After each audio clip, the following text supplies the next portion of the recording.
one of the best compliments anyone ever paid me was a guy said into a very crowded room, if you want something done, tell Bob Yates it can't be done.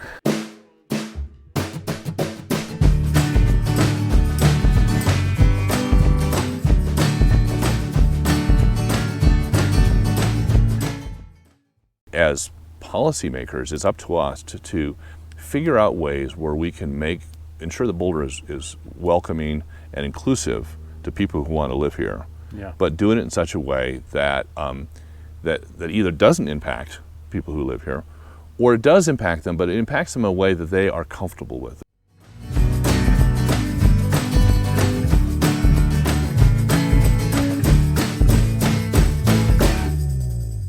On the other hand, as elected official, you also have a duty of leadership. Yeah. And sometimes that means the majority doesn't prevail.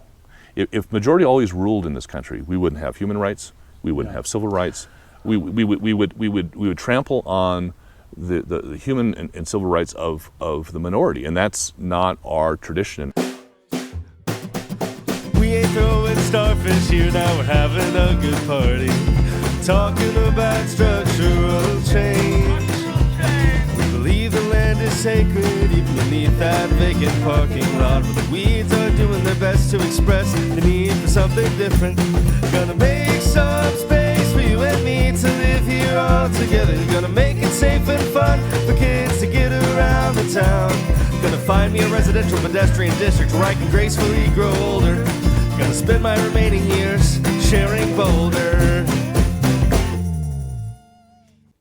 Hello, Boulder and the wider world. This is the Sharing Boulder podcast. My name is Philip Ogren, and for episode 34, I spoke with Bob Yates, who is a member of Boulder's City Council and is running to be Boulder's first directly elected mayor this fall.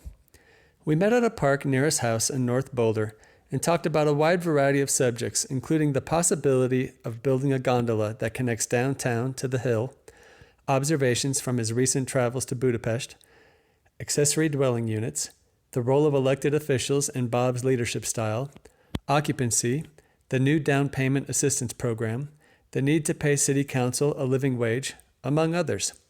Bob is perhaps best known for his monthly newsletter, the Boulder Bulletin, which is distributed to over 7,000 subscribers and is filled with interesting stories and detailed rationales for his policy positions. We hope you enjoyed this conversation with Bob Yates. Hi, Bob. Welcome to Sharing Boulder. Thanks so much for coming on to the podcast. Do you mind introducing yourself? Sure. I'm Bob Yates. I've served on City Council for the last 8 years, since 2015. And this year in 2023, I'm running to be Boulder's first directly elected mayor. Awesome. Well, good luck. We've got not a crowded field, but we have a competitive field with you, Aaron, and Nicole. You gave a bit of your resume to a meeting I was at recently, and it's very impressive. And one thing that you said that kind of sparked my interest and kind of like a little neuron that had gone dormant was talking about the gondola, which you didn't make as like a major plank of your platform, but I had just forgotten about that. And I thought that'd be a fun thing to start off with, is just talk a little bit about the gondola and your interest in it. Let's go with gondola. That's great. That's great. You know, I don't know much about gondolas myself, but I went to a conference I think it was in Montreal a few years ago, and there was a gondola guy there, and he was talking about the benefits of gondolas, and I learned a lot about gondolas, and I followed up with him, and since then I've learned gondolas are really, really cool transportation. They're obviously iconic and they're fun, and obviously they're used on ski slopes and other places, and they're pretty prevalent in South America. There's a lot of hilly countries, hilly cities that have found that gondolas are often the cheapest and most efficient modes of transportation. Yeah, I know there's some in Bogota. There are, I've ridden them in Bogota and other places in South America, and for whatever reason they haven't really super taken off here in the United States, although there are some cities that are looking at it. And where the convergence is potentially for Boulder is, the University of Colorado is building a big conference center up on at Grandview and Broadway, up at the top of the hill. And it occurs to me that, those conferences are going to attract a lot of people. 600, 800 people will go to a conference, and at 4:30 or 5 o'clock in the afternoon during a conference, all those people are going to walk out the door and say, now what do we do? Let's go to Half-Ass Subs. Exactly. And Half-Ass Subs is a great place, but it's only so big, or Cafe On. And so, it would be really great if we could figure out how to get people up and down the hill. Whether they're conference attendees, whether they're people who are downtown who might want to go up to the hill, whether the people that are on the hill want to come down to downtown. Now, you and I can walk and bike up that hill. We know that's not a big deal. But for people who are from out of town, they may not be familiar with our geography. It's also not a beautiful walk. It's not a beautiful walk. It's not easy it's a either. little uncomfortable on Broadway. It's pretty busy. We could certainly run more buses up and down Broadway, but Broadway is pretty congested as it is. Yeah. And one thing I've noticed is that tourists or visitors often don't use public transportation. They're intimidated by it, especially buses. Exact change, and where does it go, and how do I stop the bus, and all that. Yeah. So I kind of tied those two things together. This kind of new knowledge of how gondolas work and how many people they can move in an hour, and the idea that we have this hill that we need to get people up and down. So I've kind of proposed this, as you say, this is not the centerpiece of my campaign. It's just something that I've kind of toyed with over the last few years. The city actually did a study of the feasibility of a gondola. I'm going to say it was right during COVID, right around 2020. They received a grant from an outside organization, so they used that money to study it. And it does work. It's actually very feasible. You put a tower up top, tower down bottom, bring people up and down the hill. It's just two stops. Two stops. One at or near Pearl Street, one near the conference center, and you're done. It's only about 2,500 feet. You could probably do it in about a minute and a half or 2 minutes. And is this something that you run on special occasions, or it's kind of like your regular service? Regular service, yeah. and actually could be a mode of transportation too. I mean, it's iconic and it's fun and it's something for visitors, but I think it could also be something for those of us who live in Boulder. Yeah. I think to make it successful, you'd have to either make it free or very cheap. Yeah. Because if you made it $5, people would do it that live here in Boulder would do it once. And that would be it, right? Yeah. But if you made it $1 or 50 cents or free, if you gave the students all free passes. Yeah. I also see it as a potential safety measure for kids who come, they come downtown, they have a few beverages in the evening, and then they need to wander back up the hill. And I always worry, especially for women, about going up that hill. It's dark, it's late, people have been drinking, and if we could get that gondola running, at midnight, 1 o'clock, 2 o'clock in the morning, to get people safely back up to the top of the hill. Well, I love that. I'm pro gondola. Good, yeah. For the record, I think that's amazing. It's a big expense. Gondolas of that size would cost about $10 million, and that's not an insignificant amount of money. But from an operating standpoint, they're very, very inexpensive. Once you make the capital investment, you have a couple guys at each end for safety. They're all electric. You can run it on solar. They're very environmentally friendly. So there's no buses. There's no traffic congestion. And they can move like 10,000 people an hour. That's amazing. And so you really can move large volumes of people very, very quickly, depending on how many cabs you put on. And those who visited Portland have seen how they work. Obviously, some of our mountain towns have gondolas. I have been to Portland, where it's actually really useful. It is. It's not just a tourist trap. It's like a my sister-in-law rides it every day. She works at the hospital up on the top of the hill, and that's her commute. She goes to the bottom of the gondola. She rides it up the top of the hill. She's got a pass. It doesn't cost anything. Well, I can imagine there'll be a lot of workers on the hill that it would make it easier to ride a Flatirons Flyer to downtown. Yeah. And then one more little gondola push up the hill to work. Well, and we're looking to continue to revitalize the hill. The two new hotels coming in, I think, will help with that. We get 2 million visitors a year to Pearl Street. If we could get a fraction of those people who are on Pearl Street to jump in, I can imagine a tourist who's walking up down Pearl Street, they're enjoying Pearl Street, they see a gondola up there, they say, oh my gosh, I wonder where that goes. They walk over there, they find out it's 50 cents, they say, what do we have to lose here? They get on the gondola, they go up and they discover the hill. Is there a model where the businesses on the hill could finance the gondola? Sure. I think the financing for the gondola, the construction of the gondola, could come from a number of sources. Certainly, the business improvement district, either downtown or there's an organization up on the hill, could help with that. I think the city should play a role in that. I think the university should play a role in that. So I'm less worried about where the funding comes from, because once they're built, they're actually very, very inexpensive to operate. Yeah. And from a feasibility standpoint, the cash flow works just fine, even at 50 cents or $1 a ride. I think the key is do we have the vision and courage to say, hey, let's put this iconic thing here on the side of our hill. I could see some people who might be worried about view shed, blocking my view of the mountains, or they just don't like the concept of another new strange things. And so I think this is going to require some degree of vision, enthusiasm, imagination. There are several groups in town that are actually advocates of the gondola. The Downtown Boulder Partnership just finished its strategic plan, and they're enthusiastic about a mode of this type. Convention and Visitors Bureau is supportive, the Boulder Chamber is supportive. So we've got a lot of organizations in town who say this could be kind of a cool thing. not the centerpiece of my campaign. Yeah, well, but, I know. But every once in a while, everyone knows me as Gondola Bob for some reason, and so I had totally forgotten about that. I didn't know that was a nickname, and yeah, I know there's a housing crisis and a climate crisis. There's lots of things. Lots of things to talk about. But I appreciate you we can have fun. indulging me a little bit. Yeah, we can have fun. Yeah, I think that would be really fun to. I actually did e-bike tours last summer. Yeah. I got to see the city through the eyes of a tourist because we would meet in North Park and do a tour through the city and something like a gondola would be a really great way to make the Pearl Street a little less one-dimensional. Yeah. And why not? Why not? I think that'd be cool. Have fun with it. All right, so I understand you went to Budapest recently. I was reading about it last night because I assume it's a world-class European city. You wouldn't go there for lots of reasons to go there. I found out that the population density is about twice Boulder's in a space that's maybe 8 times the size of Boulder. So it must have been ghastly.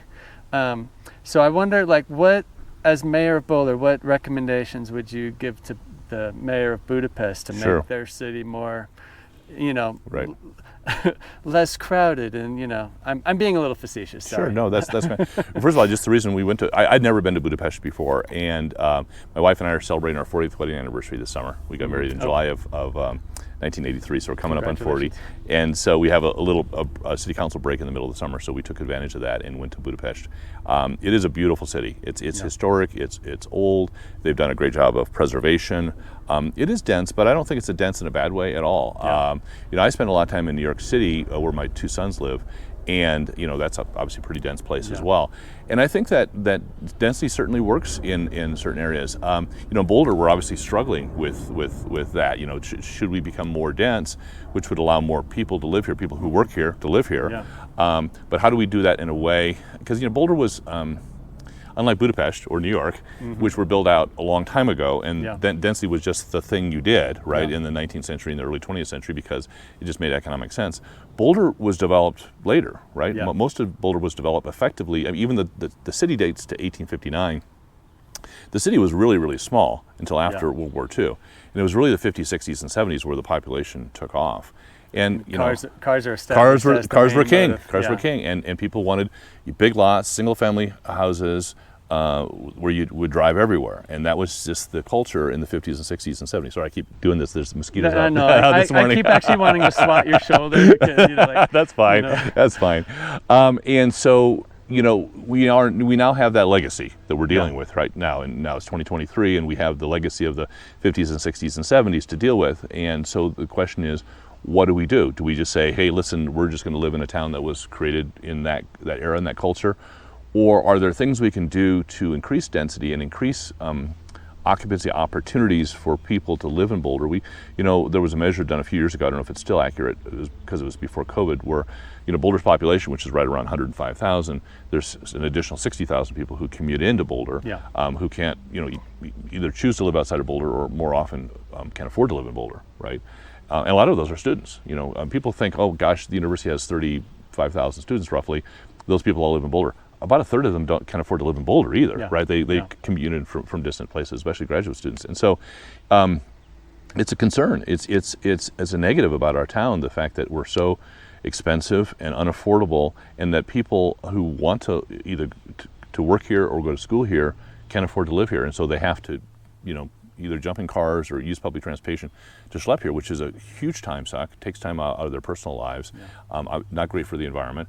Terrible for the environment. And it damages our sense of community and cohesion. It would be, in a perfect world, everybody who worked here or went to school here would live here, right? Yeah. We would all be part of this community 24 hours a day, as opposed to you're welcome to come here 8 or 10 hours a day, and then you need to go someplace else. Yeah. And so I think, therein lies I think the struggle that Boulder has dealt with, at least in the 22 years that I've lived here, which is, where's that balance? How do we create housing opportunities for people who want to be here, particularly people who work here or go to school here, but without doing it in such a way that people who are already here, who kind of like their neighborhoods and kind of like how comfortable it is for them, how do we do that in a way that doesn't upset them but also provides opportunities? I don't think those things are mutually exclusive, and I think there's lots of things that we have been doing and can continue to do to create housing opportunities without upsetting people or hurting people who already live here. But I guess one thing I just wanted to kind of circle back on with respect to Budapest is that I haven't been there, so I have been to some European cities. Right. But my assumption is that, like, when you're down in the Central District, the UNESCO World Heritage Site, it's awesome. And when you're there, you're thinking, oh, I can imagine how wonderful life would be if you could stay and work and live in a place like this. Is that true? Absolutely. My wife and I actually had that conversation. We're like, we could live here. This is great. It's beautiful. It's historic. It's UNESCO World Heritage Site. There's a river that runs through it, the Danube. There's wonderful bridges. They have an island in the middle of the river. It's called Marguerite Island, which has been kind of set aside as effectively an open space. So it's a giant park. It's dozens of acres. You ride bikes. We rode our bikes through it and that kind of stuff. And so it's really it's nice in that you have the urban atmosphere for sure. It's the capital of the country. So you've got the Parliament building, and you got some old historic royal buildings from the Middle Ages. And there's a big hill. So Budapest actually is two cities. It's Buda and Pest, and they're two different cities. I did not know that. And up until I think about 150 years ago, they were actually twin cities. It's like Minneapolis, St. Paul, right? Nice. Or Brooklyn and New York and Manhattan. They were across the river from each other, but they were separate cities. Buda is up on the hill. It's on the south side of the Danube, and it's up on the hill, and it's a hilly town. It was the royal town. There was a certain character to it, and then Pest was a little bit more. I'll use the word suburban, but I'm talking about maybe Middle Ages suburban, right? Sure. It was where a lot of people lived and the merchants lived and so on and so forth. And they started building, when technology developed, it was ferries initially, and then they have a bridge there called the Chain Bridge, which was built slightly before the Brooklyn Bridge was built. The technology jumped forward in the middle of the 19th century. It's a steel bridge, but it looks a little bit like the Brooklyn Bridge, and so that was the first bridge, and now they've got lots of bridges. And so the towns started to kind of come together, and then I think it was around in the 1870s they actually merged, and now it's Budapest, and so it's one town. And so and when we were there, we stayed on each side. We stayed a couple days on the Buda side and a couple days on the Pest side, and even though they're like literally a few hundred yards apart with the river in the middle of it, very culturally different. Just as Brooklyn is very culturally different from Manhattan. Interesting. Thank you for sharing that. Well, so one of the things that I think is the challenge of like selling density to Boulderites is, like I don't want bad density. There's lots of examples of horrible density around the world. Right. But I also, and actually to just, say I don't want bad density, I want great density. Like I would love Boulder to become a UNESCO World Heritage Site. Like how can we build Boulder up in such a way that people would just be like, oh, this is great density. Right. So maybe just speak to that if you. There's actually and before we turn off the camera, I do want to. You made me think of something. When I ran for re-election in 2019 for council, one of the questions were you at the Chamber of Commerce was usually has one of the early candidate forums, and it would have been the end of August 2019. And one of the questions, and the nice thing about that forum, some candidate forums you don't get the questions ahead of time, so you just do the best you can on the fly. But that one they gave the questions ahead of time, and one of the questions was, does dense make sense? Mm-hmm. And it really caused me to reflect on that. I had served on council at that point in time for already 4 years, and so I had some ideas about, as you say, good density and not so good density. And so I actually wrote a little poem, which I'll read to you. You can decide if you want to use it or not. It's a silly poem. I'm a really bad poet. I'm a guitar player, and I write lyrics for my songs. And my songs sound beautiful. My lyrics are stupid. Oh, well, you know what I think we ought to do? We ought to go get your guitar. We should. I live a few blocks away. I'll sing it. I'll sing it, and you play the guitar. That's fine. And so this one I have not put to music, but I in preparation for that candidate forum in 2019, I wrote a poem called "Does Dense Make Sense?" And so when I got asked the question, I said, I'm ready. Bring it. And it's really a silly poem, but it actually is as silly as the poem is, and it's kind of Dr. Seussy rhymes, but it really does reflect, and I will pull it up and read it for you. It does reflect my view on density, which is sometimes density does make sense. And as you say, there's good density, and there's not so good density. And I think there's a natural tension here between people don't like change, right? Yeah. We're human beings, right? And totally. we get comfortable in our environment. And then when somebody comes along, especially it's an external force, and says, "Hey, listen, I'm going to change your world," unless you can convince me you're going to change it for the better, and people, we're human beings. We tend to be selfish, right? We tend to be self-interested. That's just the way we're hardwired, and so it takes a lot of effort to, and I'm not saying that people who don't want change in the neighborhood are selfish. I'm not implying that, but I'm just saying that as human beings, we often are resistant to change. We're concerned about things that might potentially impact our well-being, and that's a natural human instinct. And so I think as policymakers, it's up to us to figure out ways where we can ensure that Boulder is welcoming and inclusive to people who want to live here, but doing it in such a way that that either doesn't impact people who live here, or it does impact them, but it impacts them in a way that they are comfortable with, that they say, okay, I get that, I understand that. And I'll give you a concrete example.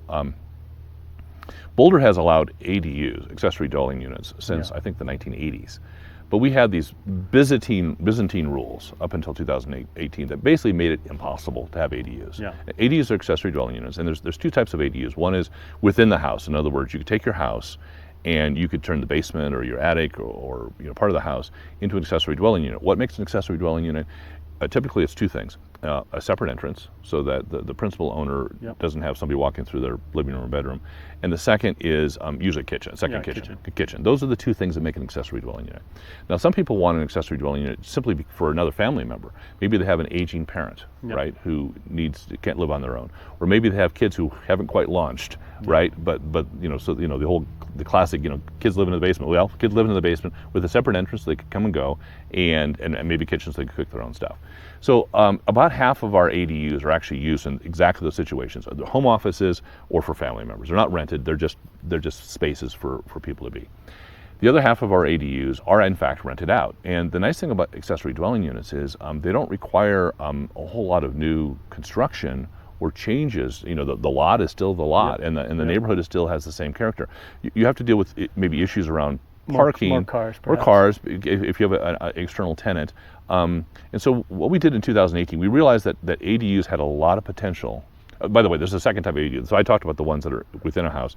We have what's called detached ADUs, which is somebody builds a little tiny house in their backyard. It's a separate thing. Maybe maybe they have a detached garage and they put something over the garage, like a carriage house type thing, or they put a tiny house in their backyard, attached, detached. But in 2018, when I was on council, we realized that the ADUs simply weren't working because our rules were just so restrictive going back to the 1980s. And so we significantly liberalized the rules.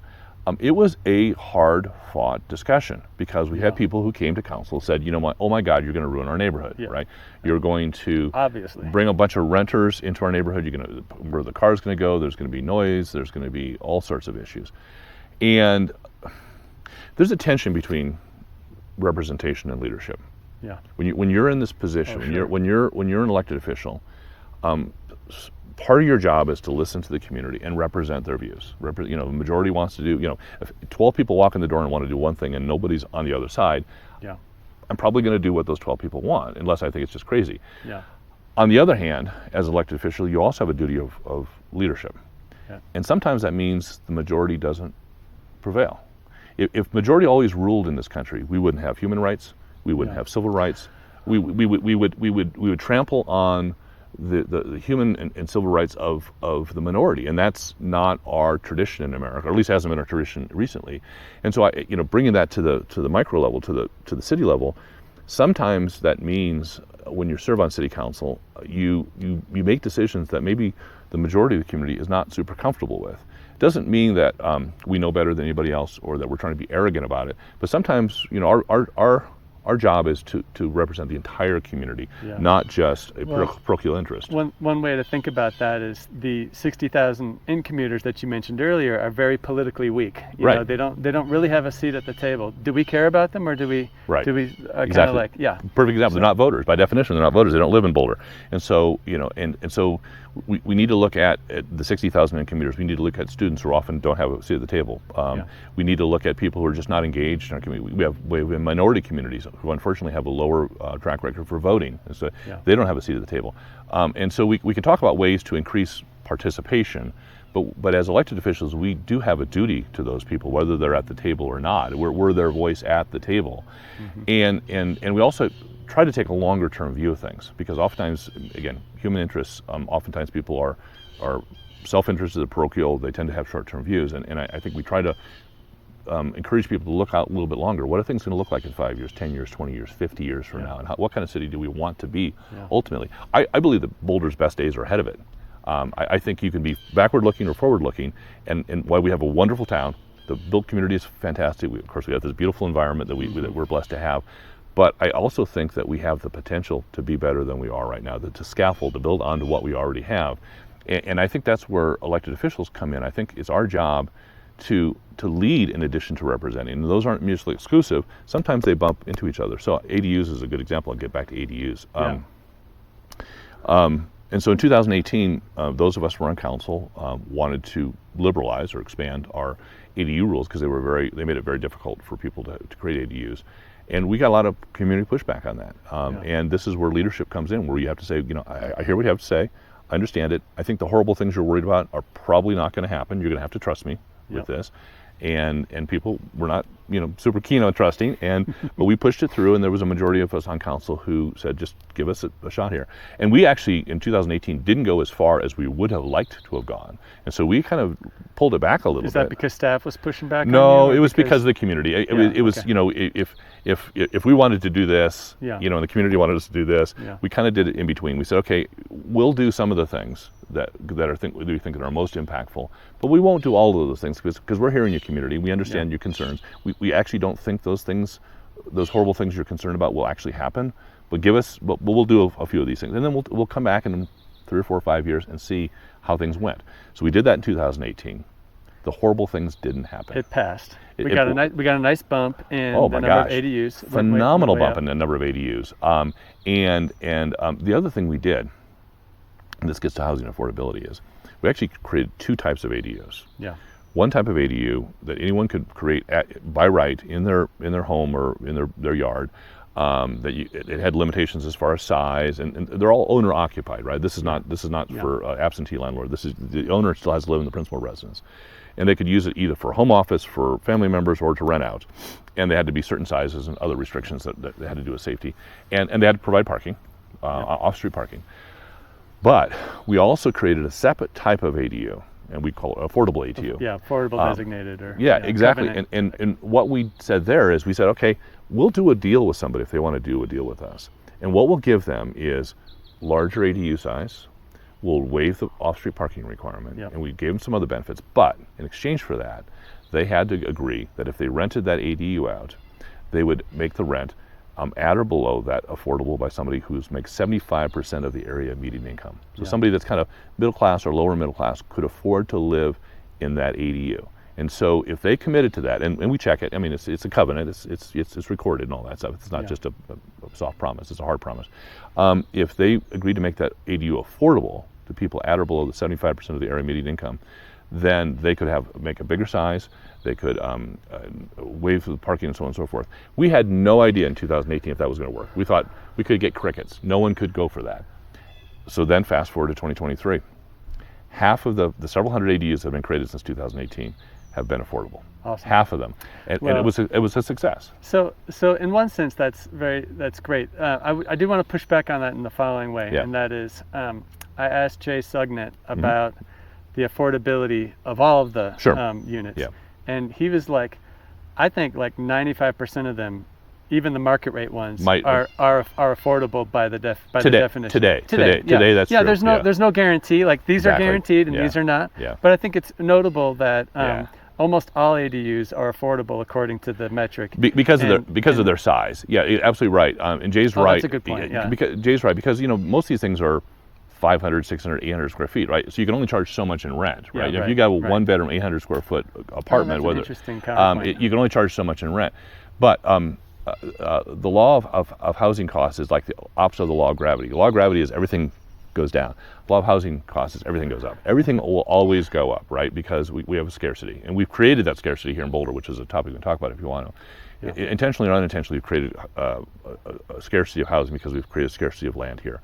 And so our housing costs, whether they're rental costs or purchase costs, will continue to go up. And scarcity of land plus extremely inefficient land use. We could talk about that too. We could talk about that too. And so, while Jay is right that 75% affordability covenant may not be necessary in all cases now, because some of the market rate stuff is just market rate inexpensive. I think you're going to start to see a separation between the market rate stuff and the 75% stuff. And by the way, why would somebody agree to that 75% covenant if they didn't know that the benefits were outweighed? Now, some people, simply because of the configuration of their home, can't provide parking, so they're kind of forced into that 75%. They say, listen, I really don't want to charge it at 75% AMI, but I don't have a place to put anybody to park, so I'm just going to go ahead and do it. And by the way, it's not that much lower than market rate now anyway. And that may be fine for now, but I think over time we're going to see a differentiation between the affordable ADUs and the non-affordable ADUs. It's just an example of I do want to raise that, because it would be great if we could figure out some naturally occurring market rate affordable housing. Sure. So and that's really dwindling. Like, I think single family homes has gone to zero from 30% 20 years ago. We do have mobile homes, manufactured home, which is a source of naturally occurring affordability. ADUs is another example. And then there is some extent, if you're like single or a couple, there is some affordable market rate apartments that you can. So let's talk about some of the tools that we have available to us to create market rate affordability. Go ahead. I do want to talk about this. This is very, very interesting. But can we circle, kind of tie the knot on ADUs and what happened in this year with that? Yeah, sure. So in 2023, we looked back. We said, okay, 5 years ago, we liberalized the rules on ADUs. We didn't go quite as far as we would have liked to have gone because there was some community pushback. And so we checked in 2023, and the horrible things that people were concerned about didn't happen. And so we further liberalized the rules in 2023. And we can talk about the specifics, but we kind of did the second half of what we wanted to do in 2018 and 2023, and there was no community pushback. In other words, people were concerned, and I get the fact that people, much less. And I get the fact that people don't like change, number one, and people are scared of uncertainty or the things they don't know, right? And I get that. That's human nature. And so there was this concern about the unknown in 2018. And once we lived through 5 years of ADUs, we realized that they were acceptable, that they weren't destroying neighborhoods, that they did provide great housing affordability, either at market rate or at covenanted lower rates. They provided great opportunities for seniors aging in place, for rental income for people who maybe wanted to rent out part of their home, for young people who have not quite launched, they can live in their parents' homes. And so it created lots for home offices. COVID was a big impact on where people worked, right? And it continues to be to this day. And so people said, geez, I'm going to set up a part of my house that's separate enough so that I can have my work and my home. But I don't have to commute very far. I can commute in my slippers, right? Across the hall. And so I think so. In 2023, we further liberalized the rules. We did the things in 2023 that we didn't have the courage to do in 2018, and I think we'll continue to look at ADUs. I don't think we're done there. Okay, I was going to ask you, and I assume you voted for the ordinance change. I did. Yeah, one of the things that, for example, that we did not do in 2018 that we then did do in 2023 is we had a saturation limit. In other words, we said in 2018, because there was a lot of pushback from people in the community, that all right, there's not going to be more than X number of ADUs within a certain radius, right? And there's a mathematical formula, and so it became a first come first serve. It became a bit of a race because so if your neighbor to your left and your neighbor to your right both put in ADUs, you were screwed. You could. And it's also very opaque because you didn't know. There was no website where you could just plug in your address. So you had to actually. So if you thought you wanted to do an ADU, the first thing you had to do is you had to call up city staff and say, are we at the saturation limit in my neighborhood, right? And it was hard for them to calculate too, because it's radius and it was very complicated. And then you might be disappointed. You might find out, oh no, your neighbors beat you to the punch, and so now you can't even do an ADU. Yeah. And we realized after 5 years of experience, these things were not neighborhood impacting. Yeah. And so we said, let's just get rid of the saturation limit. At least not in a negative way. I assume they have positive impact on neighborhoods. I think they do have positive impact. I think that we have several hundred people now who live in Boulder in ADUs that didn't live here before. I don't know if they lived here before, but they may not have been able to afford to live here before. So we got rid of the saturation limit, and the wheels haven't fallen off. We got through it. So that's one example of something that we did in 2023 that we didn't do in 2018. I think we'll continue to look at ADUs. We're talking now about duplexes and triplexes. We can talk about that if you'd like. We can talk about occupancy if you like. There's lots of tools in our toolkit where we can increase housing opportunities. I don't like to say increase density, although I suppose mathematically that's true, but it's really increasing housing opportunities without having a significant impact on, first of all, little or no construction, right? It's not like we're tearing down houses and building apartment buildings. Little or no construction impacts, and just using the existing infrastructure to allow people to live in our community. Well, now my brain's going in two directions because, the notion of using the housing that we have through occupancy reform is, to me, is also a no-brainer. I love the ADUs. Something that I didn't tell you about when we were talking earlier is I'm on the Housing Advisory Board. And so I knew that. So I became an expert on ADUs. At least I learned as much as I could, so I could weigh in on that stuff. And that was just a really interesting process and really satisfying. There was a lot of community input, and Housing Advisory Board got a lot of input from various people, and then we sat and deliberated, talked with city staff, and then handed it off to you guys, and then you guys passed the ordinance, and I was like, man, it was easy. This is easy. Politics is easy. Well, sometimes it's easy, sometimes it's not. We're gonna come up on a tough discussion here in a few weeks. This is you and I are recording this on July 15th. And I don't know when people will view this, but in a week or so. In mid-August of 2023, and some people will see this after the vote has happened. We'll be taking up occupancy, and that's a little like co-ops or ADUs were when we dealt with them in 2017, 2018. Occupancy is going to be a tough discussion. We have people in the community who would not like to see an occupancy limit. Just let me set the stage. Currently, Boulder's occupancy laws, which date back many decades, limit the number of unrelated people. If you're, listen, I'm one of 7 kids. There was 9 people lived in my house. There was no rules about that. So if you're related, you can do whatever you want. My wife and I have a blended family. So okay, there you go. We have a number of people in our house. Right. But for unrelated people, and this to be candid about that, this is aimed at students, right? This has to do with students, because we usually see high occupancy in areas that are adjacent to the university, right? Students oftentimes don't have a lot of money. We were all students at one point in time. We didn't have a lot of money, and so students will often double up and triple up in arrangements so they can reduce their rent costs. It's not exclusively students, but that's probably the majority of it. So Boulder, like a lot of college towns, has an occupancy limit. It's 3 people in certain zoning districts and 4 people in other zoning districts. And actually, where most of the rentals are, like 2/3 of the rentals are, it's actually 4. So I like to think of it as really more 4 than 3. It is 3 in some areas, but there's not a lot of rentals in those areas, and so it's not, and they're not super university adjacent, so it doesn't really affect those that much. So I really think of it as 4. The proposition that's on the table right now that Council will be voting on in a few weeks, in August of 2023, is to increase that number from 4 to 5. There's a lot of concern, especially in the areas near the university, about how that will impact them. And there's 2 types of impacts that I hear about from the community. One is just more people, which means more cars, more noise, more those types of social impacts. And the second is the impact on home values, and we've seen a large number over the last 2 decades of homes, especially on University Hill, but maybe in Martin Acres as well, that had traditionally been single-family homes where families would live, where because of occupancy and rents going up, those properties become very attractive to an outside investor who says, hey, listen, I'm going to buy this house from this family that maybe is otherwise going to move on, and I'm going to turn it into a rental unit for 4 or 5 or more students who are going to the university, and I can do the math on it. If I can get X dollars per person for this house, I'll pay this family top dollar for that house and convert that into a rental unit.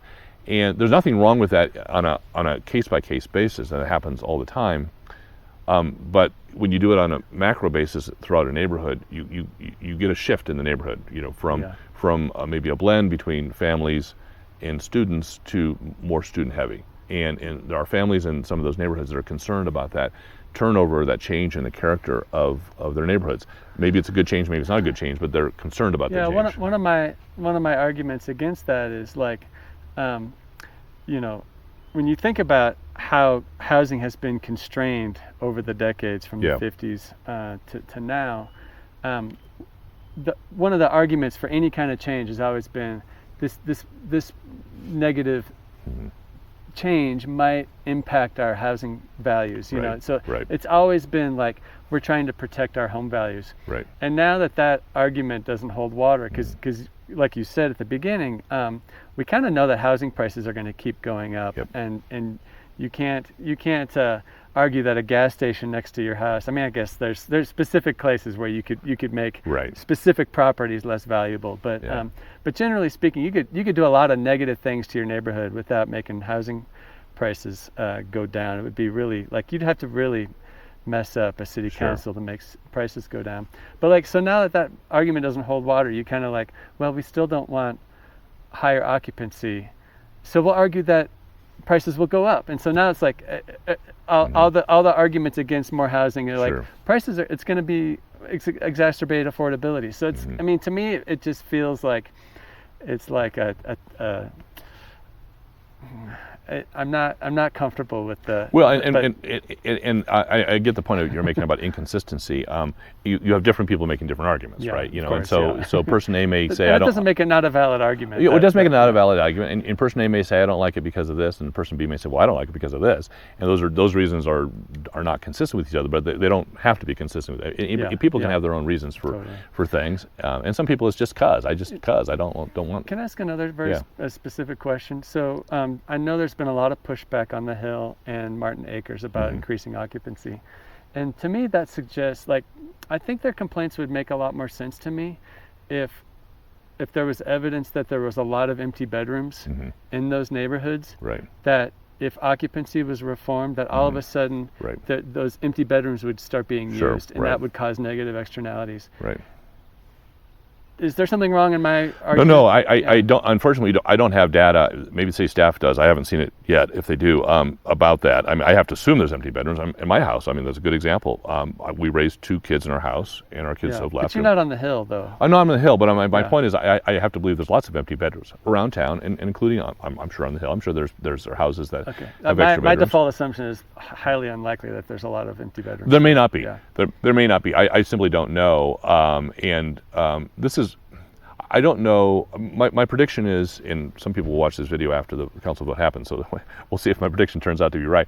My prediction is that the majority on council will, in fact, increase occupancy from current level, which is roughly 4 to 5. That's my prediction. Is that going to be horrible? I don't know. I really don't know. I don't know what impact You're not confident enough to vote for that.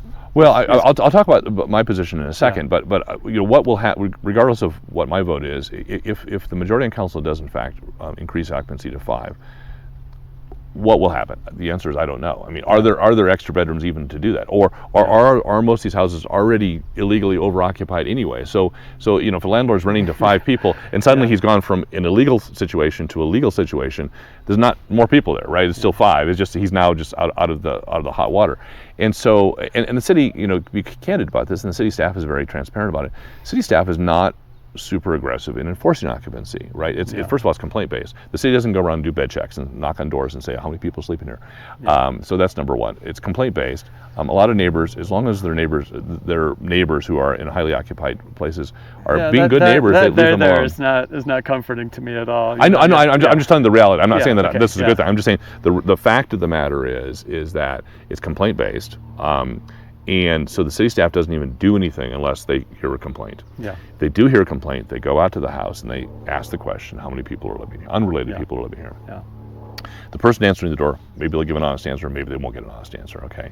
And the staff is pretty much going to trust them. They're not going to go around and interview everybody in the house and do a bed check and find out I've who's related. heard rumors about counting toothbrushes in I've heard is that a thing? I've heard rumors of that too. I kind of doubt it. I know our city staff. That seems crazy to me. Yeah, they have more important things to do than count toothbrushes. And even if there is a determination, maybe the person who answers the door is honest and says, yeah, there's 6 people living here, or they count toothbrushes or whatever they do. Even in those situations, the city staff says, okay, here's the deal. Technically, you're overoccupied. We would like you to get down to the occupancy limit. What's the term of your lease? Oftentimes people have 12-month leases as pretty standard. And oftentimes people, especially students, will run on a midsummer to midsummer lease. And the staff will say, okay, you're overoccupied. We're not going to kick anybody out. We're not going to make anybody homeless. But we would ask that by the time your lease renews, you get down to at or below the occupancy limit. And that's the enforcement, okay? Now, some people would like it to be more tough enforcement. Some people think it should be more lax enforcement. That's what city staff does right now, is it's complaint-based, and it's not evicting people, it's asking people to get to the occupancy limit, whatever that happens to be, by the time their lease renews the next year. Yeah, I mean, I think in a perfect world we have better laws than that, where city staff doesn't say, oh, like we're going to sort of arbitrarily relax our enforcement. But that's just the reality. I mean, they have a ton of city staff. We've got. Well, I think I'm just saying. My point is that it's unfair to city staff and to the residents who.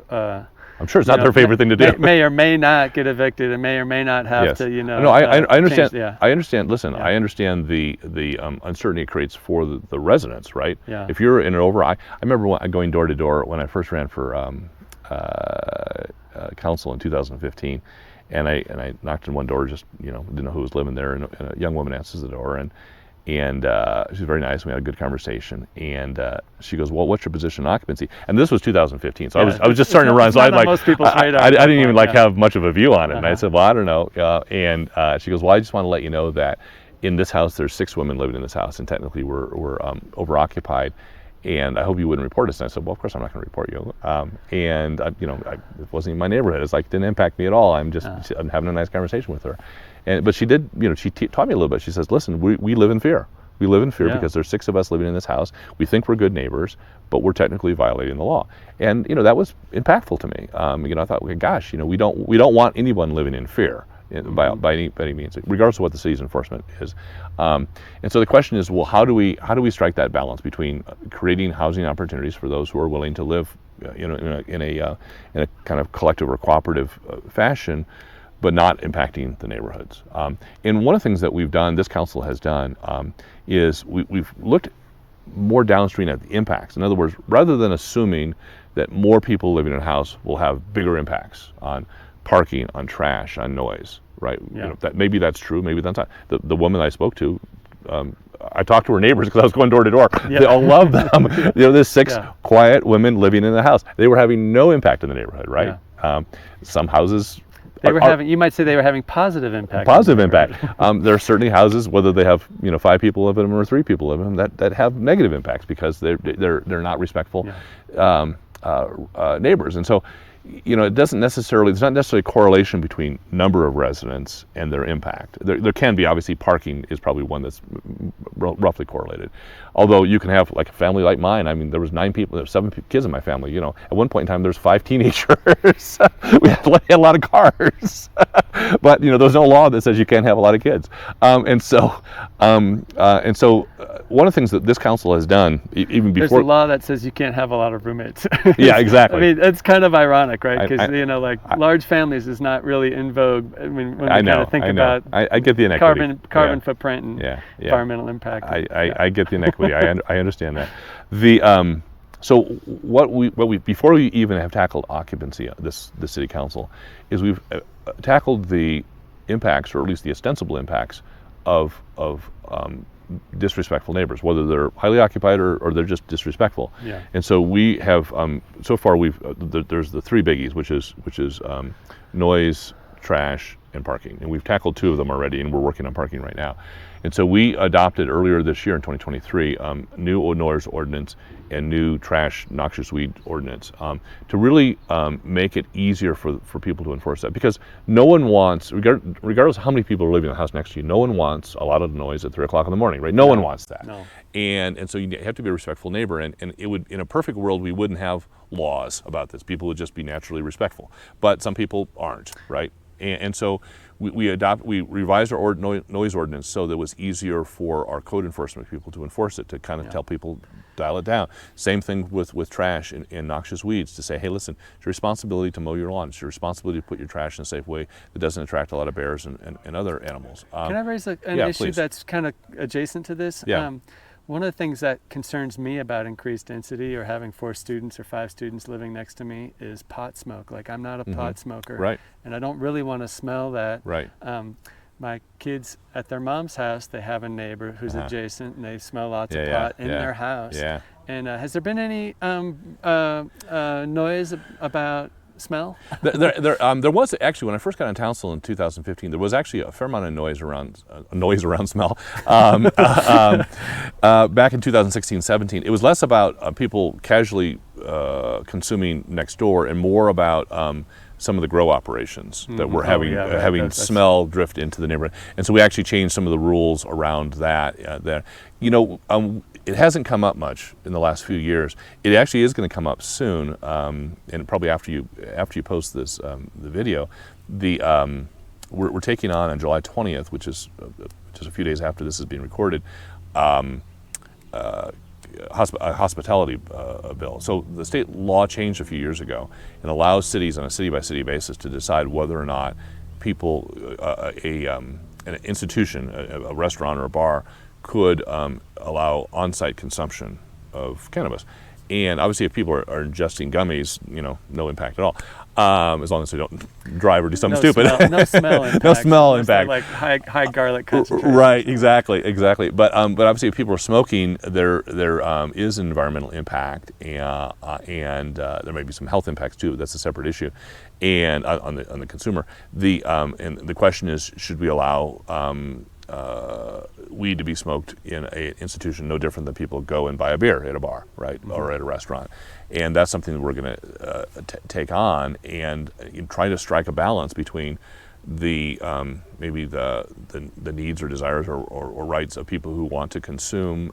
They don't want to consume in their home for various reasons, or they just want the social atmosphere, just like we'd like to go to bars, to be able to go to a pot bar and be able to smoke there and try different things and do it in a social setting. But smokers are people too. Smokers are people too. And I'm not really trying to but do it in such a way that recognizes that there are environmental impacts and there are secondhand smoke impacts on people. And so we're going to try to thread that needle a little bit and try to figure out if there's a way we can allow things, because I'm not a consumer either of cannabis, but my going-in assumption is that cannabis really should not be treated any different than alcohol, right? Yeah. It's an intoxicating substance. We shouldn't let kids have it. We shouldn't let people drive, after they've consumed. Yeah. But the rules shouldn't really be much tougher than alcohol in my mind. Yeah. When it gets to smoking, you do have, because when I drink a beer, I'm not affecting anybody. As long as I don't get in a car, I'm not affecting anybody. Yeah, right. If I toke up, then somebody who's a few feet away has to smell that, right? Yeah, right. And so that I am having an impact. So it's a little different than consuming alcohol. And the question is, how do we do that in a way that where the smell? It's kind of funny because I don't smell. I walk around Boulder a lot. I don't smell a whole lot. Yeah.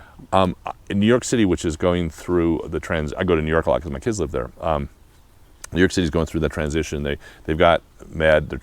They're starting to adopt rec, and New York also, because they're so dense. It's intensive. Yeah. It's very intensive, and so you got a lot more people living in a smaller area. Plus, they often have no place to smoke, so they smoke outside, right? Yeah. They smoke in parks or on streets or whatever. And so in New York, I smell it everywhere. They've got a smell problem. I don't think Boulder has much of a smell problem. Interesting. Well. Okay, so we were talking about housing. Let's get back to housing. We started lots of threads. Yeah, but mostly we end up talking about housing on this podcast. But I want to circle back to your opposition to the current ordinance that's being proposed that may get passed in August. maybe just explain what your Sure. position is. Well, it's less about opposition and more about the way it's being approached. I make the analogy, and you may or may not agree with the analogy, but I make the analogy to what we did on ADUs, where we created a type of ADU where, in exchange for permission to do a certain type of ADU, the landlord agreed to hold the rents down to a certain level. Okay, I would love to see something very similar in occupancy, where we trade off. We say, all right. Because remember, the city issues rental licenses. Actually, a lot of cities don't issue rental licenses. Boulder issues rental licenses, and that's for health and safety reasons. We want to make sure that there's egress and Maintenance and all sorts of stuff Safety. that safety of the tenants. And so we issue rental licenses. Hey, Jim. Nice to see you. Great. I'm interviewing your neighbor Bob. Yeah. We have the camera going. You're not recording, are you? We are recording. You're on it. And so we issue rental licenses for a whole lot of reasons, and so we have a little bit of, the city has a little bit of discretion, a little bit of power, quite frankly, over, for example, a few years ago we passed some tougher energy regulations around the environmental situation of housing. We couldn't do this for private homeowners because we don't have a whole lot of authority there.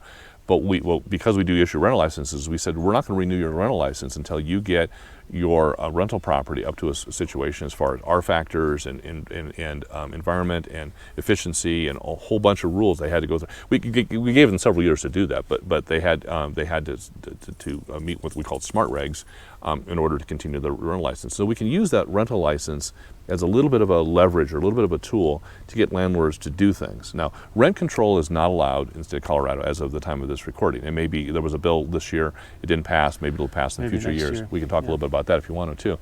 But, so we as a city can't say to a landlord, you can't charge more than X. But what we can do is if we have a discretionary thing where we discretionarily grant them the right to rent a property, we can extract from them whatever deal we can extract. So that's why the ADU rule works, where we can say, we'll grant you an ADU license for a certain size ADU in exchange for which you agree that the rents will be at or below a certain level. We could do the same thing for occupancy, and I think it's going to be a missed opportunity if this council simply moves the number from effectively where it is right now at 4 to 5 unrelated people, and they just say, okay, fine, we'll cool with 5. First of all, I'm not sure. Back to your earlier point about how many empty bedrooms are there truly, to be filled up, and how many are already 5 occupied places are there already. All we just have done is legalized it as opposed to. So I have an answer for you. Yeah. My estimation, I spent about a week looking into this Oh, question. great, good. My estimation in Boulder Yeah. is about 30,000 empty bedrooms. Wow, citywide. Citywide, yeah. Now, I don't know neighborhoods by neighborhood. Yeah, it'd be more interesting. And I can show you the blog that I wrote up. That makes sense to me because there's roughly 46,000 dwelling units in Boulder, and a lot of those are apartments, right? So they're just one-bedroom apartments. So there's obviously not an empty bedroom there. But I think, I mean, don't hold me to this number, but I seem to recall there's about 20,000-ish single-family dwelling units, right, houses. So you're an estimate of 30,000. I try to be conservative in the sense that if there was 2 bedrooms and 2 people, there's no empty bedroom. Okay, that's conservative, that for sure. So I don't doubt your number. It's probably, if anything, on the low side. I try to make a, be able to say that number with a straight face, So let's just go down that path. I'll come back to what my idea is on occupancy in a second. So let's go back, let's say there's 30,000, okay? Mm-hmm. Now, a lot of those, I don't know if it's half or 2/3, are probably in neighborhoods that are not going to be particularly helpful, right? Like my neighborhood, we live in North Boulder right now. Yeah. There are certainly some students that live in this neighborhood, but not a ton, because it's a long ways from the university. You can't walk to it. You could bike to it for sure, but people like to be near the campus. And so there's probably a fair number of those 30,000 bedrooms that are just in places that, that are not going to be very attractive to people who are going to tend to. Well, and also not attractive for prospective landlords, right? Right. Like there's a lot of people living in town that, 2 people who have aged in place. Yeah. They're not looking to rent out rooms in their house. Well, and my wife and I are good examples. We have more we have empty bedrooms, right? Because we raised 2 kids and they're now living in New York City. And we could certainly rent out those bedrooms if we wanted to. We've made a personal decision not to, right? But we could. We certainly could rent out those bedrooms. We could create an ADU. But wouldn't you want to more if you could only do it in an affordable way? To me, it's kind of like weird. It's like, okay, so it's not like an affordability clause is going to make you want to do that even more. No. Not that. No, it won't make you want to do it more. I get that Yeah. entirely, and so that's a good segue back into where I'd like to go. I think it's going to be a missed opportunity in my mind if this council, which I suspect it will do, simply raises the limit from a current level of roughly 4 to 5, and we just say, okay, 5 is good, and we just stop right there. Will there be more people living in those empty bedrooms? Oh, I'm sure there will be. I don't know if it's going to be hundreds more or thousands more. I really don't know. And it'll take time for that to I've heard it argued both ways. In fact, I had a city council candidate that I interviewed 2 years ago who was like, this is going to barely make any difference in terms of housing. Why are we even talking about it? Right. To like, this is a major, and in another breath, it was like, this is a major power grab. You're going about this. Right. So the answer is, I don't know. I don't know what impact it'll have. It'll certainly be more than 0, right? There'll be certainly more people who are able to live in a 5 occupant house or a 5-bedroom house, or whatever it is. Yeah. It's not going to be measured by bedrooms. It's going to be measured just by number. So there certainly it'll be more than 0. Is it going to be dozens, hundreds, or thousands? I have no idea at all. But here's what I would, in my perfect world, I would like to do. I would have liked to have done. I don't think I'm going to get a majority on council to support this. I would have liked to have tied that 5th occupant that increased from 4 to 5 to affordability. In other words, I would have liked to have said, okay, landlord, if you want to charge market rate, you can put 4 people in there. Yeah. Market rate, you can charge, knock yourself out, whatever you want to charge for 4 people. If you want to go to 5, we want to ensure affordability, and we're going to pick it based on area median income. Whether it's 60% of area median income or 75% or something like that. In other words, a rent cap. And rent control is not allowed in Colorado, but what is allowed in Colorado is a quid pro quo. Because the city has the discretionary right to hold, to issue or not issue rental licenses. What we could say to a landlord is, in exchange for allowing you to have 5 people, you have to agree to affordability at a certain level. And that because what this is all about, at the end of the day, the goal here, let's keep in mind the goal here. The goal is not to cram as many people into a house as possible. The goal is affordability, okay? Now, one could argue, well, geez, if there's more housing, supply and demand will cause rates to go down. Maybe that'll work and maybe it won't work. On that. Like, I think about not just affordability, but also like our climate goals. Yeah. If an empty bedroom in your house right. starts being occupied, right. That's one less person that's commuting in from Erie. Yep. And I assume that you climate control all the rooms in your house. Of course. And so, in some sense, there's externalities associated with that. Yep. So, and then also like, I see this occupancy as one opportunity for naturally occurring affordability, and I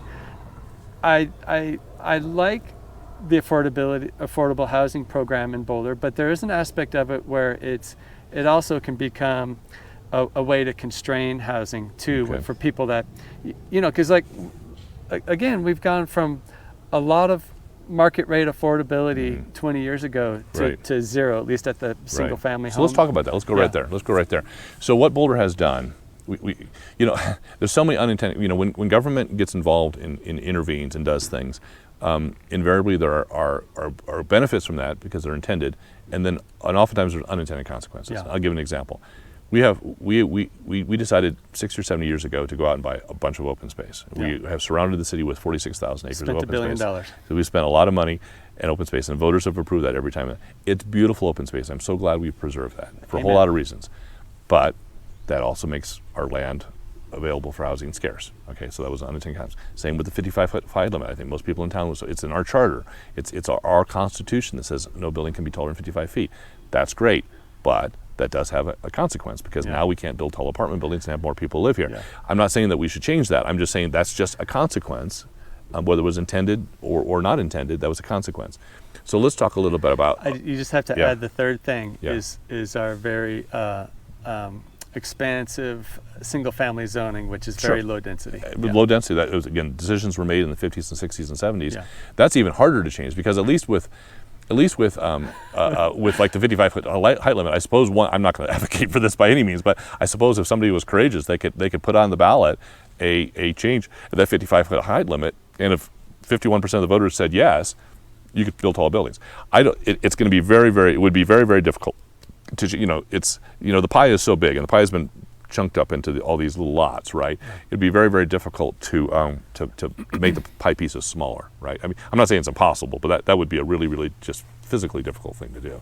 Now, there's things like lot splits and duplexes and triplexes, which we can talk about, where we can effectively create more housing units on the same lot, right? And that's just go back to your point about density, and we can talk about that if you want. But let me talk a little bit about where were we going? I've lost my train of thought here. The umbrella topic is what are possible ways of having market rate affordability? Yeah. Thank you.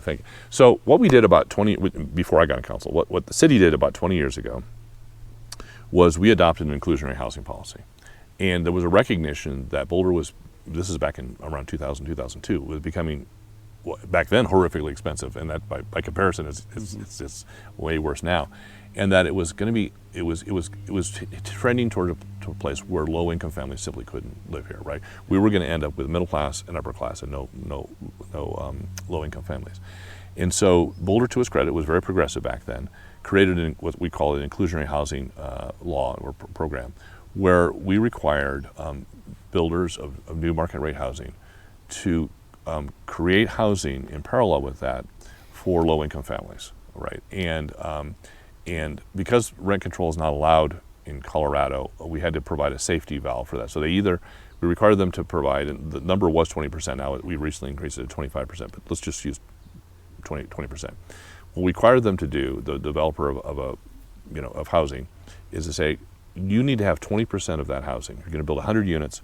20 units have to be permanently affordable, permanently deed-restricted affordable to families making at or below 60% of the area median income. Now, there's a federal program that dictates the 60%. So I know you know this, but I'm saying this for the benefit of your viewers. Yeah, obviously. And there's federal tax credits that tie into this. We didn't entirely make this up. And so you have to have 20% or 20 units out of 100 be permanently affordable to low-income families.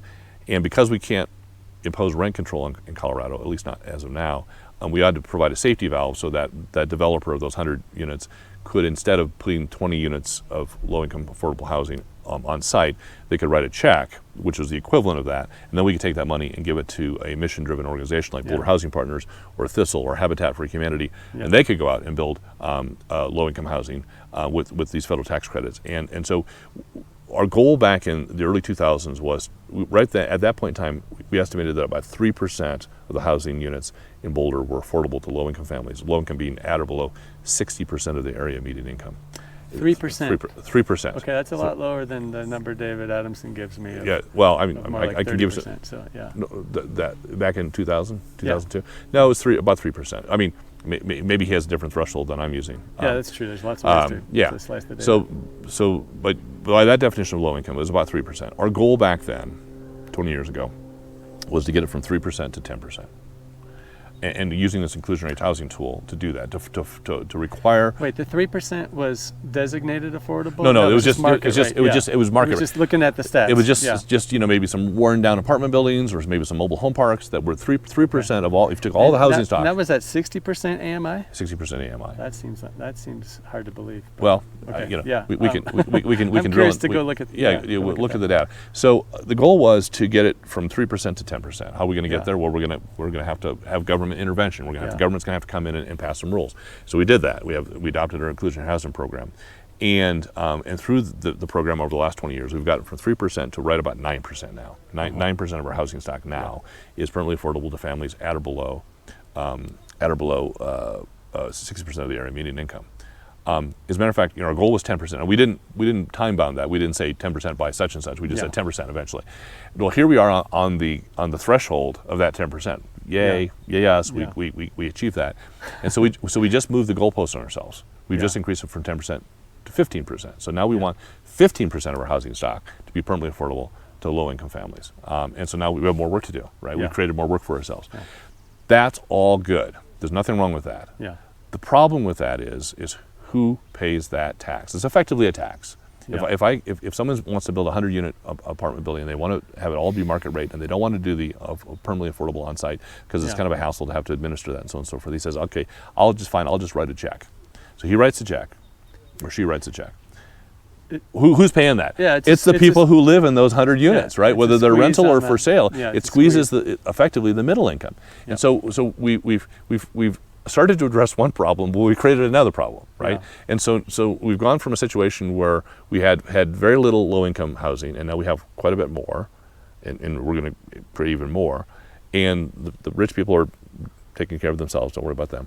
And but what we've done, we've squeezed the middle, right? We've got now the middle where they're like, well, hold on a second here. I used to be able to buy a house in Boulder for, $500,000 or $600,000, and now the median is $1.6 million. Yeah. Do the math on what kind of income you'd need Yeah. to afford a mortgage on a $1.6 million house, and that's just the median.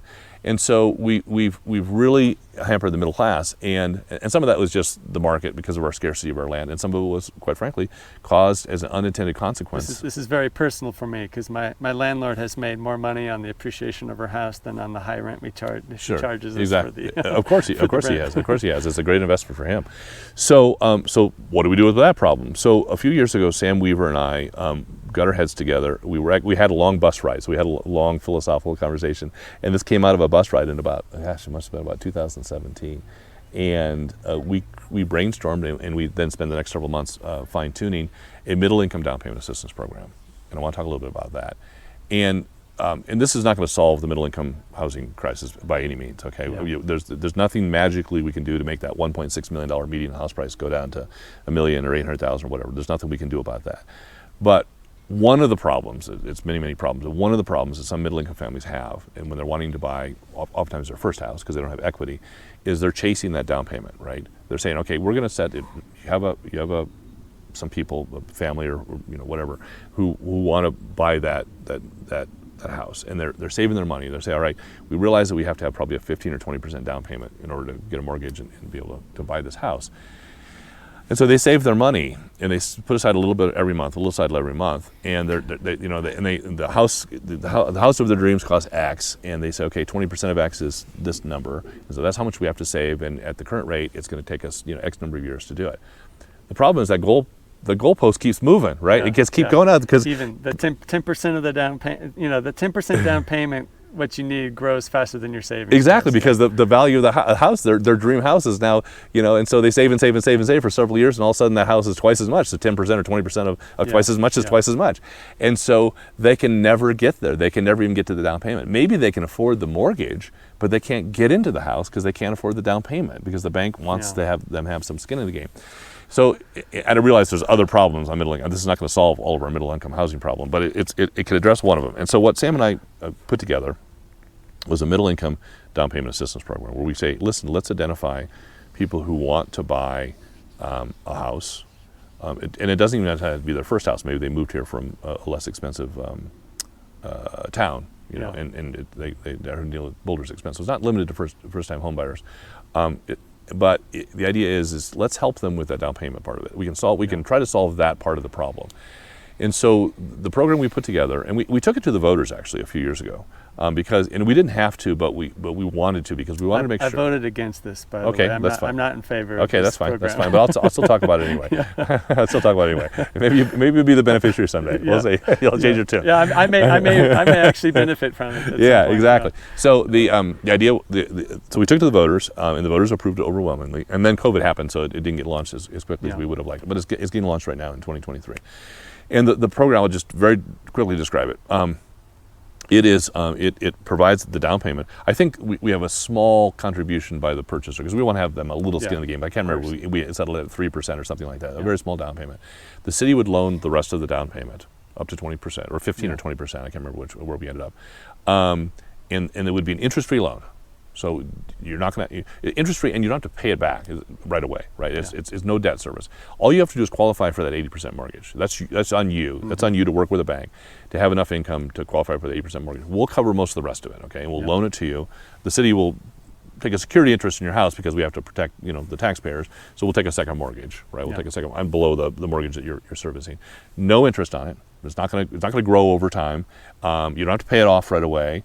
And you don't even pay any of it at all. You just service the first mortgage. That house is presumably going to appreciate, and God willing, your income will go up over a period of time. At some point in time, you may decide, hey, listen, we can afford a bigger house. We want to move. We want to take the equity that we just earned in this house, and we want it to parlay that into the next house. Maybe your family is growing or whatever. And so that's the point where you pay off that city mortgage. And so you sell it at market rate. whatever. Yeah. Well, you sell it at market rate. The trade-off, there's a benefit here. Obviously, we're giving away taxpayer money, right. Or at least loaning away taxpayer money. So there's got to be a trade-off here. And the trade-off is that we would cap appreciation. Okay. You still get appreciation. So we're not trying to deprive you. And the city's not going to share in your appreciation. The city doesn't get like Oh, I thought that's where you were going. I couldn't remember what. There's no shared appreciation in this. And so let's just use raw numbers. Let's say you buy a $1 million property. I don't know if those exist anymore, but let's say you buy it's an easy number to work with. Yeah. $1 million property, and let's say the city loans you $150,000 for a 15% down payment. And you service the debt. Okay. Yeah. And let's say 10 years from now, you say, okay, we're ready to upgrade into another house. Okay. A couple things have happened. So you took out an $850,000 mortgage on that $1 million house. First of all, you've been paying that mortgage down, okay? And so now amortization, such on a 30-year mortgage, you're not going to pay out a lot in 10 years, but you may have paid down $100,000 of that debt. So now you owe, instead of $850,000, you owe $750,000. Yeah. Okay. What has happened to that $1 million property? Well, it's worth a lot more in 10 years, right? I mean, even modest appreciation is probably worth $1.5 million. Okay. Yeah. So now you got a house that's worth $1.5 million. You paid $1 million for it. It's worth $1.5 million. Your debt's gone from $850,000 to $750,000. Now you still owe the city the $150,000, but that's just sitting over here in the corner. So now let's do the math on your pro forma here. You've got a $1.5 million house, you sell it, you take the first $750,000 and you pay off your mortgage, your bank mortgage. You take $150,000, you pay back the city, thank you very much, okay? So that's $900,000. You have $600,000. You invested very, very little of your own money in this, and now you have a $600,000 appreciation gain. And the city doesn't take any of that. That's not the city's appreciation, okay? And you take that $600,000, you can now you can afford the down payment on the next house because you now have $600,000 in the bank. Right. It's a good deal. If you can find a house that exactly. That's a different issue. So it's very closely related. I know it's closely related. I mean, it doesn't solve all problems, and we don't know how many people. Okay, I'm a little lost. What does the city get for this? The city gets an appreciation cap. Okay, so the city gets a cap on appreciation. So let's say the market rate appreciation is. It might have gone 1.8 or something. Yeah, I think the number the city staff finally came up to was 3.2%. Okay, so let's say the market appreciation is 5%. So if you had all the money in the world, it slows down the appreciation, and that does two things. Number one, it's a fairness thing because the city's loaning you money interest free for a while, so there should be a trade-off there. But more importantly, this is the important part of this. It has less to do about you, okay, and more to do about the fact that we're creating a cohort of houses in Boulder that are going to be below market, okay? Yeah. So let's say the market rate appreciation is 5 or 6%, which is roughly what Boulder's experienced. We would cap it at, I think, 3.2 is what the city came up with. And so that house is going to be artificially below market, okay? And so over the course of 10 years... And who buys that house? Anyone who wants to buy that house, and then they can turn around and flip it? Or it's still... It's always subject to that cap. That's a perpetual thing. When they transfer that title over, there'll be a clause in there that says, it's a deed restriction right on the deed, and always and forever until that house gets torn down. Okay. That house can only go up 3.2%. So is someone going to be able to buy a cheap house? Sure, they're going to be able to buy a cheap house. So 20, 50, 100 years from now. But they're going to be stuck with that appreciation cap. So some people are going to say, well, phooey on that. I don't want to do that. Our hope is, of course, is that the next buyer participates in the program as well, because they're already subject to appreciation cap, so they might as well participate in the program and get the free down payment.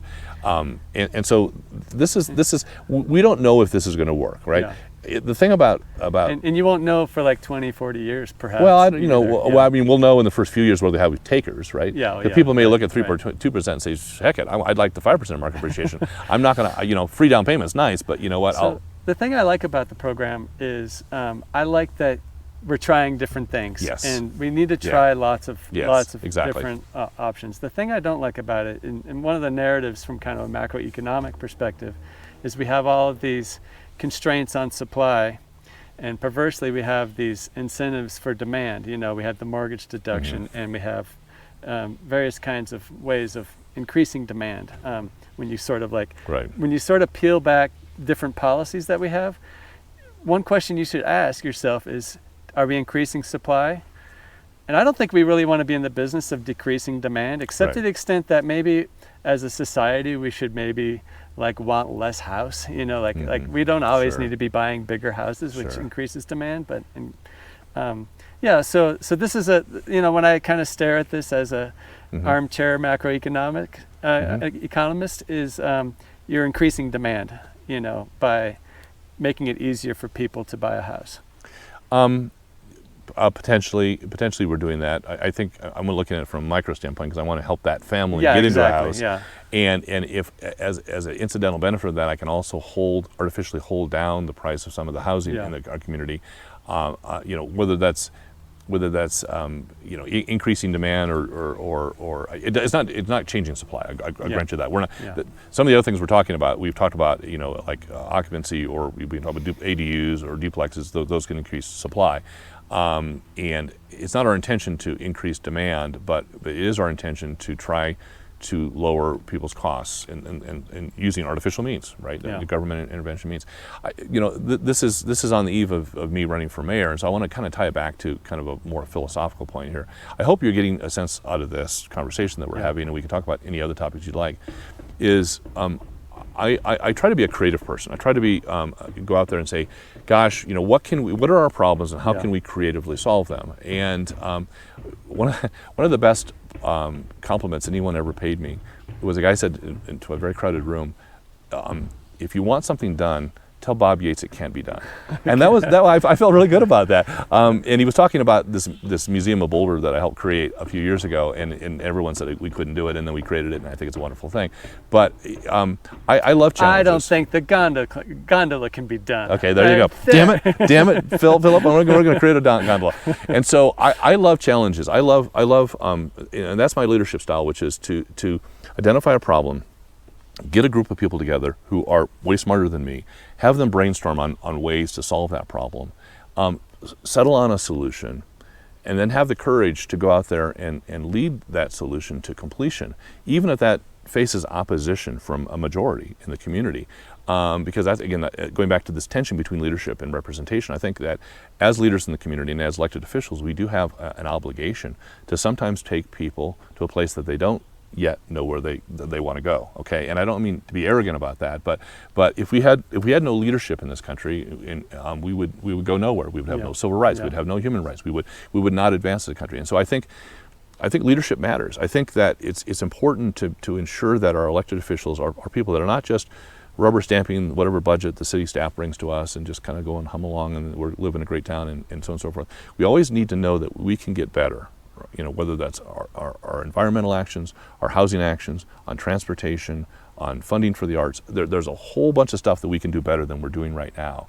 And I think we need to elect people who have the courage to take us to the next level, to hear good ideas in the community and to implement those ideas all the way to completion. Some of them are going to be really foolish ideas that just fall flat and are dumb in retrospect. Wish we hadn't done it. Seemed like a good idea at the time, right? But others are going to be cool, innovative things that are going to take us to a new place. And that's really what I'm running about is I'm blessed with the opportunity to be able to spend my time doing this, right? All my time doing this. And I love my job on City Council. I've been on it for 8 years. It's the best job I've ever had.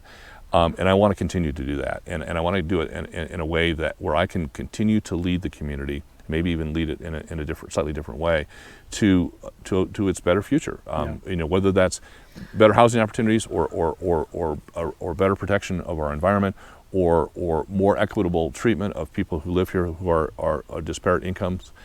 There's a whole bunch of things that we don't do right. As good as Boulder is, we don't do quite right yet. And I want to be part of those solutions. Well, one thing I wanted to say that I admire about your leadership style is the way you communicate through your newsletter. I know I have friends who are a little frustrated with your newsletter, but I really appreciate the way you step through and in very clear detail explain what you were thinking, and it's very informational, and so I really appreciate that also aspect of service that you do. And yeah, you have very good communication style. So well, thank you. I appreciate that. I studied journalism in college, and I was the editor of our school newspaper. But I quickly realized that journalism doesn't pay that well, and I wanted a slightly different life than that. And so I ended up going to law school instead. But I have this frustrated journalist in me. And when I first got elected to City Council in 2015. I wanted to have an avenue, a vehicle to communicate to the community. Three things. One is, what are we thinking about doing? What are we looking down the road and saying, hey, listen, we're thinking about making this change or this change. And I wanted to give the community some advance warning of that and actually even lay out the pros and cons and say, what do you think about that? Do you think we should do this thing or not? So that's one. The second is, so that's prospective. Retrospectively, I need to be able to explain my votes. You know, I've made something like 4,000 or 5,000 or 6,000 votes in the 8 years I've been on council. I'm responsible for each one of those votes. Some of them I probably would have, in retrospect, would have done differently, right? We all make mistakes. But I need to be able to stand up in front of the community. They hired me to do a job, and they hired me to make decisions. And I need to be able to explain those decisions, any one of those decisions. And to remember them, for that matter. I mean, it's a nice reference, I assume, yeah. for you to go Oh, yeah, back. it is a good reference. Sometimes I go, it's called What Was I Thinking? And sometimes I get to the end of the month when I have to write up what was I thinking. I'm like, God, what was I thinking? what was the point there? Well, I meant more like, you can actually go back 5 years and remember what you were Yeah, thinking, I know. which is It pretty cool. ended up being a good archival source because I've been doing it for about 7 years. But the second, so there's three things. One is prospectively, what are we doing? And I publish my newsletter on the first Monday there every month. I have to set aside that day. I get hundreds of emails on that day because I'm front of mind, right? People are looking at the newsletter, and either there's something I've said in the newsletter that triggers them to write me, or I'm just front of mind. They say, hey, by the way, I have a pothole on my street. Can you get that fixed? So Hey, I got your newsletter, by the way. By the way, there's a lot of by the ways, and that's fine because that's engagement. That's what elected officials I think owe it. One of the nicest compliments anyone ever pays me is when somebody comes up to me and says, "Listen, I don't agree with all your positions, but I appreciate your transparency." And in my mind, that's what elected officials owe their constituents is transparency. I'm not going to make everybody happy. I have the opportunity. We meet on Thursday nights. I have the opportunity every Thursday night to piss off half the people in town, and that's if I'm lucky. I only piss off half the people. Assuming the issue's bifurcated. Yeah, I know. And then next Thursday I get a chance. It's a different group of people I piss off every week. And so by the end of the year, you're like, you have no friends, right? And so, but what I think is important is not so much that I'm aligned with one person or the other, but more that at least number one, I'm listening to people, okay, and I'm making decisions based upon their input. I may ultimately not agree with them, but at least I'm listening to them. And secondly, that I explain myself. Why did I vote that way? Why did I do what I did? Okay, and I think you can get a person who maybe fundamentally disagrees with your philosophy to a comfortable place if they know that at least they've been listened to and they understand the logic of your decisions. And so you say that some people don't like my newsletter. I hope they don't like my newsletter because I think the controversy around your newsletter has to do with the way you obtain emails. I actually don't know anything about that. I've heard people complain about that's fine. how emails we can talk about that. And anyone who subscribes to my newsletter changes their mind can unsubscribe. It's an easy thing. Yeah, there's no charge for it. Yeah. Sorry to me. Yeah, no, that's fine. That's fine. The third thing I do for the newsletter, in addition to what are we prospectively about to do, thinking about doing. Secondly, what have we done and why did we do it? And the third is I like to celebrate our community. I like to celebrate all of the great things that are happening in our community that have nothing to do with city government. Like, for example, right now, I'm preparing the August 2023 issue of the newsletter. I am writing about the history of the shelter. Our Boulder Shelter for the Homeless has existed since 1987. It's a fascinating history. It's been around for 34 years. And did I do the math right there? 36 years. And there are people who are still alive today who founded that shelter in the 80s, and it's evolved and it's changed over time. And so I want to lay out the history.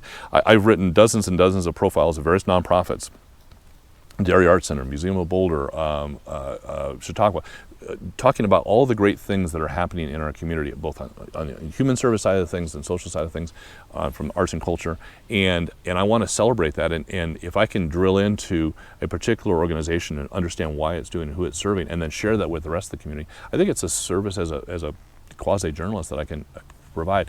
And I've got 7,500 people who subscribe to my newsletter, so I have a captive audience. So I can put that out there for them as well. No, they're not captive, is what the point you made a minute ago. Yeah, they're not captive. They can leave anytime they want. I don't charge for it. And they don't want it. They just unsubscribe, whatever. We can talk about how. I think it is our duty as we get about 18,000 emails a year from constituents. Yeah. And that's a lot. If you do the math, that's a lot of emails. And I try to respond. I read all of them. Every single one of them I read. And I respond to, I wish I could say I respond to 100% of them. Some of them I don't respond to because some of them are, they come from out of town and they sent it to the wrong person, or it's just something I can't help them with. I mean, or they've gone to the wrong place. But, I probably respond to an excess of 90% of my emails. And sometimes it's just showing empathy because somebody's hurting about something. Yeah. Sometimes I can help them. Sometimes I can connect them to the right person on city staff. Sometimes they're looking for information. Sometimes they don't know how to get something done. Sometimes they're advocating for us to do something or not do something, okay?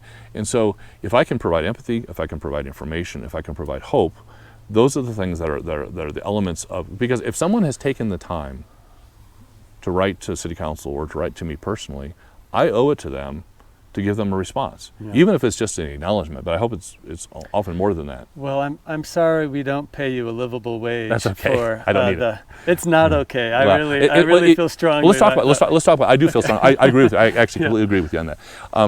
I don't need the money, but I feel strongly about that, and I have tried through the years to try to get the council wage increase. And the reason for that is not for anybody who's serving on council right now. The reason for that is because we only pay $12,000 a year. We don't, the people who are on council now, as much as I love each and every one of them, we don't necessarily represent the entire Boulder community, right? Because there are a lot of homeowners, for example. Yeah, there's $12,000 a year, there's only certain people who can put in the 30, 40, 50 hours a week that a council job requires, right? Yeah. We have people with kids, we have people with jobs, we have people who have second jobs.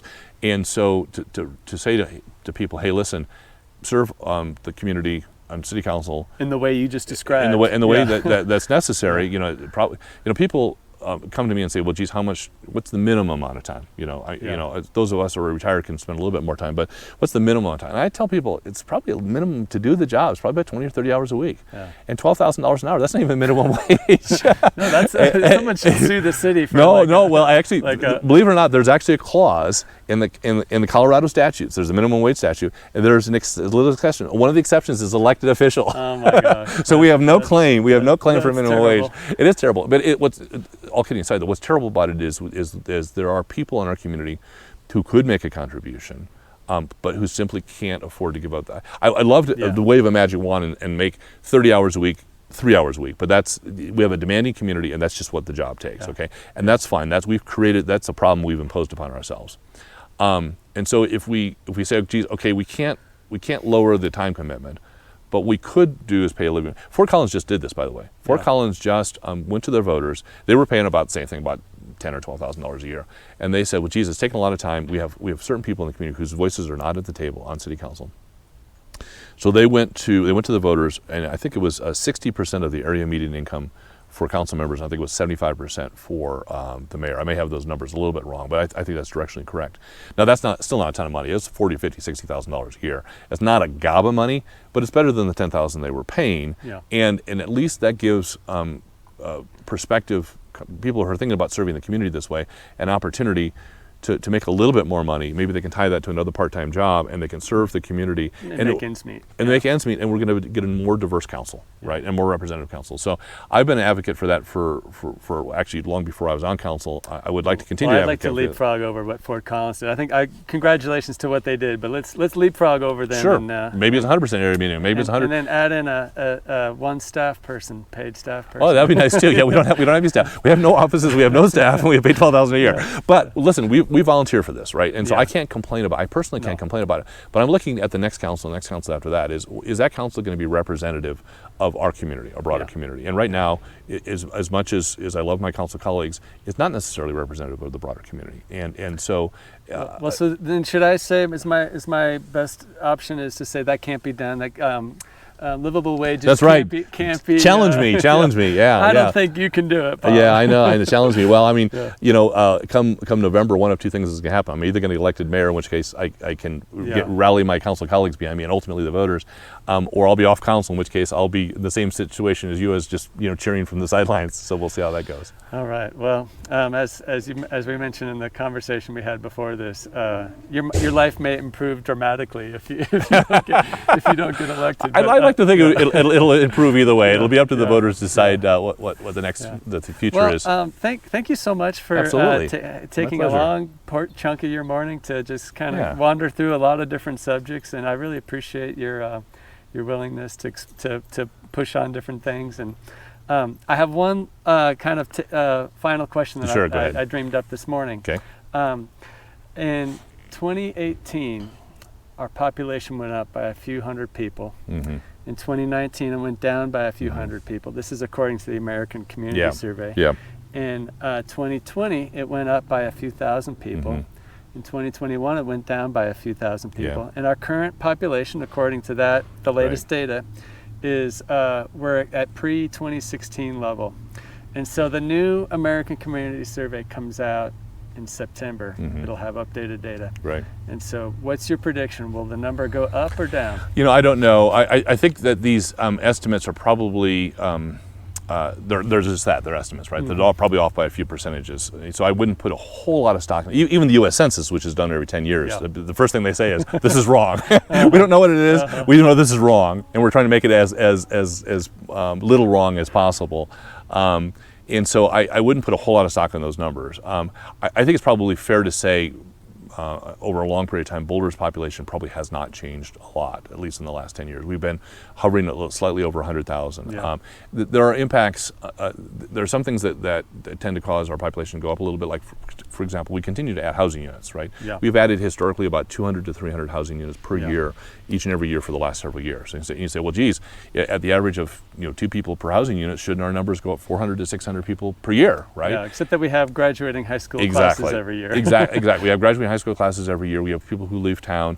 We have people who are aging and dying, right? And so demographics come into play. We could have, whatever we do with housing units doesn't necessarily mean that those housing units will all be full of people at the maximum level. And so our population has been relatively stable. Some people are very happy about that. Some people say Boulder is at its carrying capacity. Some people say it's not enough because we have 60,000 in commuters. Therein goes back to what we were talking about before, which is, what do we want our community to be? I would hope that everyone would say we want our community to be welcome and inclusive. I hope that would be 100% answer, right? Yeah. How we get there is where we start to fall into disagreements, right? Do we create more density, more housing opportunities, artificial government impositions about a rent? There's a whole lot of things that we can talk about. I just hope that our conversations are always positive and civil, right? Yeah. Now, you and I are going to disagree on some things, but we're having a very friendly conversation here, right? And I learn things from you, and I hope you learn things from me, and we'll walk away from these conversations. Maybe we have convinced the other person. But even if we haven't convinced the other person, we've at least learned something. Yeah, we learned a new perspective. I hope our brains get stirred up and we spend time thinking about it. Yeah. And I had a conversation with Tara last week, and my wife and I went on a long walk and just processed, and so I hope that, these conversations are useful and get people thinking. And I hope that people not only have good civil conversations and listen to each other, but I also hope that people are willing to evolve. I know that I am very different in my thinking today in 2023 than when I first got on council in 2015. And that's because I listened to the community, I listened to my colleagues, and I listened to the experiences that we were having, right? Yeah. And so I have a different view now than I did 8 years ago. I'll probably have a different view 8 years from now, right? And that's what we can't be static. We have to constantly be thinking and evolving and listening to each other and figuring out some of the best solutions for the community. And that's what being a human being is all about, is learning and growing. And that sounds like a closer to me. Oh, well, thank you very much. I appreciate Thanks, it. Bob, all right, good to see you. Podcast. All right, thanks a lot. Gonna find me a residential pedestrian district where I can gracefully grow older. Gonna spend my remaining years sharing Boulder. Thank you for listening to Sharing Boulder. Please support the podcast by sharing it with your friends and neighbors. You can contact me at linktree.com/PhilipOgren, which you can find by DuckDuckGoing Linktree Philip Ogren, or by visiting sharingboulder.us, where you can also find show notes and previous episodes. This episode of Sharing Boulder was produced by Philip Ogren, and the music was created by Nathaniel Ogren and Sack Lunch. Keep sharing, Boulder.